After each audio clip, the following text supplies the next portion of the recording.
kok kami itu mendidik anak berkebutuhan khusus. Jadi begini, Ainul Yakin itu menangani 3. Yang pertama adalah anak berkebutuhan khusus, yang kedua orang dengan gangguan jiwa, dan yang ketiga adalah orang dengan penyimpangan sosial. Kenapa kok tidak membangun pesantren yang umum? Kenapa kok yang spesial?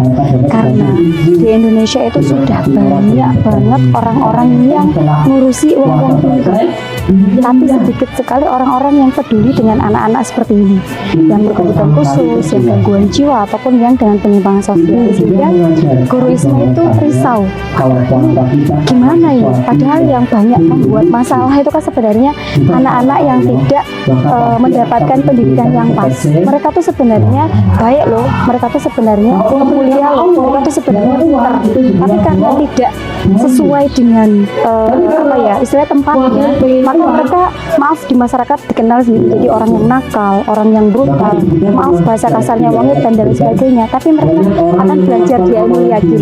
Nah, di Ainul Yakin konsepnya 2. Yang pertama, bagaimana mengembalikan fitrah manusia. Fitrah manusia itu sebenarnya baik, mulia, dan sempurna. Dan yang kedua, bagaimana memanusiakan manusia. Supaya apa? Supaya kembali kepada fitrah. Ya, di Ainul Yakin itu ada sekitar 239 santri, all semuanya. Itu dari tipe, kita ada 3 tipe, ada tipe serba bantu, tipe arahan bantu, tipe mandiri. Jadi di sini itu tidak mendiagnosa misalnya, oh ini khusus autis, tidak, tapi dari 3 kategori tadi, ABK, ODP, DPS itu kita golongkan lagi menjadi 3 tipe, yaitu ada serba bantu, ada arahan bantu, ada mandiri, seperti itu.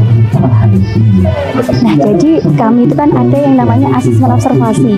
Nah, pada asesmen observasi itu 40 hari pertama akan kami lihat bagaimana akademiknya, bagaimana life skill-nya, dan bagaimana responsifnya. Nah, dari situ nanti akan ketahuan dia tipe apa toh, serba bantu, arahan bantu, atau mandiri. Nah, biasanya yang agak kesulitan tuh di masa asesmennya, karena 40 hari pertama dia pasti akan tantrum, ngamuk, dan sebagainya. Tapi setelah selesai masa observasi, biasanya mereka akan mengikuti alur, akan mengikuti habit yang udah ada di sini, seperti itu. Jadi kendalanya ya paling kalau pada saat mereka tantrum, berontak, dan sebagainya, nah itu agak apa ya, ya mungkin penuh dengan kesabaran mungkin ya, jadi harus benar-benar ikhlas lillahi ta'ala. Ya, untuk program Ramadan kita alhamdulillah sudah 3 tahun berjalan. Yang pertama ada terawih 1 juz. Jadi walaupun anak spesial, anak istimewa, mereka nggak kalah loh selama terawih itu 1 juz. Yang kedua kita juga ada Qori 24 jam. Nah, Qori 24 jam itu bergantian, terus kemudian nanti akan berhenti ketika ada acara misalnya kajian sama sholat. Selain itu tetap jalan terus petugas walaupun mereka anak-anak spesial. Kemudian ada ini kajian menjelang buka puasa, ada buka puasa bersama, kemudian ada kajian pada subuh, kemudian juga ada tadarus Quran. Nah, tadarus Quran itu ada yang 1 sampai 30 juz, ada target hafal Quran 2 kali. Tapi kalau anak-anak yang belum bisa, ada tadarus juz 30. Kemudian yang selanjutnya ada hafal Quran. Jadi santri-santri sudah bisa baca Quran minimal 2 kali atau sebanyak-banyaknya. Jadi kalau waktu senggang, ayo kita baca Quran, ayo kita menghafal Al-Quran.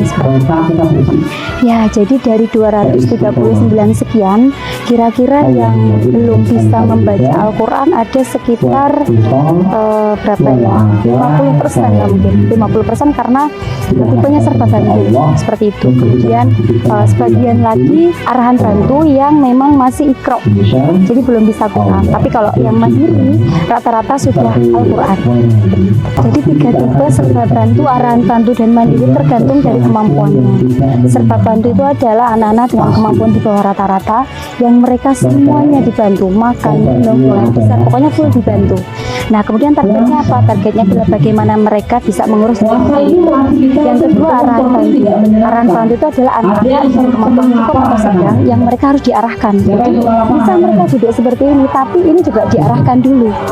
Dia belum ada inisiatif, aku harus pakai ini, aku harus mandiri, ini belum ada, harus diajarkan. Yang ketiga mandirinya adalah anak-anak umum atau anak-anak biasa, karena kita juga inklusi, jadi tidak semua kebutuhan khusus, tapi juga ada santri mandirinya atau santri umum. Nah, mereka santri umum ini targetnya adalah bagaimana mereka menciptakan lapangan pekerjaan, mengelola lapangan pekerjaan, kemudian hafiz, dan entrepreneur. Target secara umum anak-anak kami itu ada 6. Yang pertama, bagaimana anak-anak kami menjadi sehat, menjadi kaya, menjadi pintar, menjadi sabar, syukur, dan